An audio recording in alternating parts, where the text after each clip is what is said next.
अस्सलाम वालेकुम। एक ऐसी चटनी लेकर आपकी खिदमत में हाज़िर हो गए हैं जो खाने में नहायत लजीज और सेहत के लिए बेहद मुफीद है। इस चटनी को खाने से आपके जिस्म की सारी बीमारियां दूर हो जाएंगी और आप सेहतमंद हो जाएंगे। चटनी को खाने से आपके जिस्म में कौन कौन सी बीमारियां ख़त्म होंगी, किस तरह आपने ये चटनी बनानी है, ये हम आपको सारा बताएंगे। सबसे पहले आप जानें कि ये चटनी खाने से आप किन किन बीमारियों से बच सकते हैं। कोलेस्ट्रॉल, मोटापा,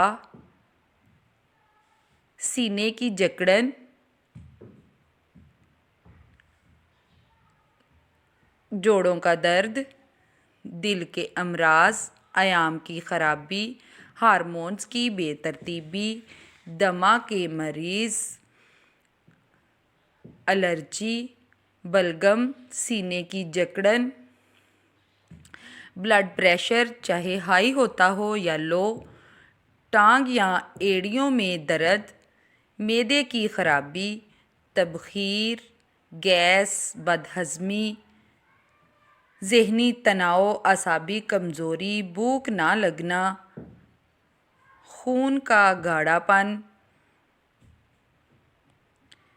शुगर के मरीज़ जिनको बेचैनी रहती है, टांगों में दर्द, दायमी डिप्रेशन, स्ट्रेस, जिस्म में दर्द, कमज़ोरी और बदहाली, गुर्दे फेल हो गए हों, बादी बवासीर हो, चाहे इनमें से कोई भी मर्ज़ हो, इन सब के लिए ये चटनी बेहतरीन फ़ायदेमंद है। इस चटनी को बनाने के लिए आपको सिर्फ़ 3 चीज़ों की ज़रूरत है। सबसे पहले आपने सब्ज़ पुदीना लेना है जो आपको आसानी से मिल जाता है।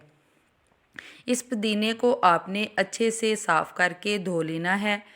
पुदीने को साफ़ करने के बाद दूसरी चीज़ आपने लेनी है अनारदाना।